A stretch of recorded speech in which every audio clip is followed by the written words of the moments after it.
बोलो चौथ माता की जय। बोलो गणेश भगवान की जय। आज करवा चौथ का दिन है और चौथ माता की आपको कथा सुनाएंगे। सुनाओ भाई। व्रत कथा। बहुत पुरानी बात है कि एक नगर में एक साहूकार रहता था, जिसके 7 बेटे और एक बेटी थी। बेटी का नाम करवा था। अपनी प्यारी बेटी की धूमधाम से शादी करके उसे ससुराल के लिए विदा कर दिया। भाई अपनी बहन से बहुत ही प्यार करता था। एक बार की बात है कि बहन अपने ससुराल से मायके आई हुई थी, जहां उसने अपनी भाभियों के साथ मिलकर करवा चौथ का व्रत रखा। लेकिन शाम होते होते वह भूख से व्याकुल हो उठी। सभी भाइयों को उसकी ये हालत देखी नहीं गई, क्योंकि चंद्रमा निकलने पर अभी काफी समय था। उन्होंने अपनी बहन से पानी पीने के लिए कहा, तो उसने कहा कि चांद निकलने के बाद ही वह खा पी सकती है। ऐसे में सभी भाई काफी व्याकुल हो गए। ऐसे में सबसे छोटे भाई को रहा नहीं गया। उसने दूर पीपल के पेड़ पर एक दीपक जलाकर जलनी की ओट में रख दिया। दूर से देखने पर वह चांद जैसा प्रतीत हो रहा था। इसके बाद भाई अपनी बहन को बताता है कि देखो, चांद निकल आया है, तुम उसे अर्घ्य देकर भोजन कर सकती हो। बहन ने खुशी से चांद को देखा और उसे अर्घ्य दे दिया। चांद को अर्घ्य देने के बाद वह जब हंसी खुशी खाना खाने बैठी, तो वह जैसे ही पहला टुकड़ा मुंह में डालती है तो उसे छींक आ जाती है। दूसरा टुकड़ा डालते ही उसमें बाल निकल आता है, और जैसे ही वह तीसरा टुकड़ा मुंह में डालने को होती है तो उसे अपने पति की मृत्यु का समाचार मिलता है। ऐसे में वह काफी उदास होती है। तब उसकी भाभी उसे भाई द्वारा की गई हरकत की सच्चाई बताती है कि उसके साथ ऐसा क्यों हुआ। चौथ का व्रत गलत तरीके से टूटने के कारण देवता उससे नाराज हो गए हैं और उन्होंने ऐसा किया है।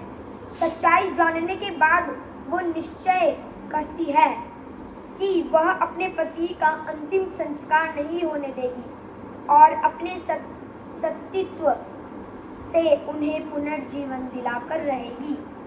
वह पूरे 1 साल तक अपने पति के शव के पास बैठी रही, उसकी देखभाल करती रही। उसके ऊपर उगने वाली घास को वह एकत्रित करनी चाहती है। 1 साल बाद फिर करवा चौथ का दिन आता है। सभी भाभियां करवा चौथ का व्रत रखती हैं और जब उससे आशीर्वाद लेने आती है तो वह प्रत्येक भाभी से यम सुई ले लो, प्रिय सुई दे दो, मुझे भी अपनी जैसी सुहागिन बना दो, ऐसे आग्रह करती है। लेकिन हर बार भाभी उसे अगली भाभी से आग्रह करने का कह चली जाती है। इस प्रकार जब 6ठे नंबर की भाभी आती है तो करवा उस भाभी से भी यही बात दोहराती है। यह भाभी उसे बताती है कि चूंकि सबसे छोटे भाई के कारण उसका यह व्रत टूटा था, अतः उसकी पत्नी में ही शक्ति है कि वह तुम्हारे पति को दोबारा जीवित कर सकती है। इसलिए जब वह आई तो तुम पकड़ लेना, और जब तक वह तुम्हारे पति को जिंदा ना कर दे उसे छोड़ना नहीं। ऐसे कहकर वह चली जाती है। सबसे अंत में छोटी भाभी आती है। करवा उनसे भी सुहागिन बनने का आग्रह करती है, लेकिन वह इधर उधर की बात करने लगती है। इसे देख करवा उन्हें जोर से पकड़ लेती है और अपने सुहाग को जिंदा करने के लिए कहती है। उसकी भाभी उससे छुटाने के लिए नोचती है, कसोटती है, लेकिन करवा नहीं छोड़ती है। अंत में उसकी तपस्या को देख भाभी का मन पसीज जाता है और वह अपनी छोटी अंगुली को चीरकर उसमें से अमृत उसके पति के मुंह में डाल देती है।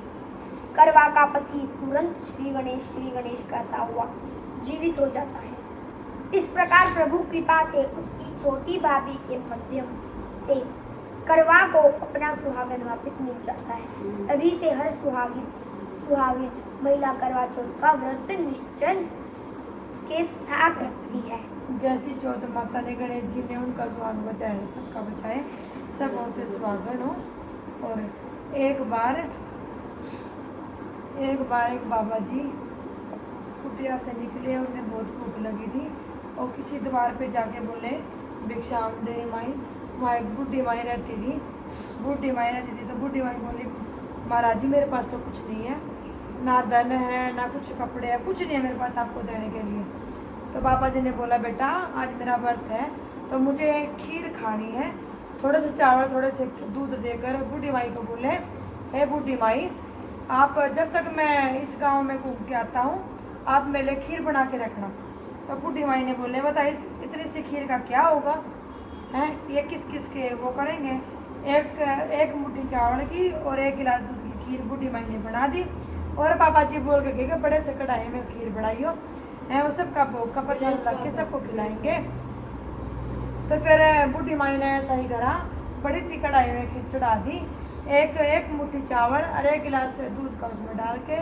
तो देखते देखते वो पूरी कढ़ाई खीर की भर गई।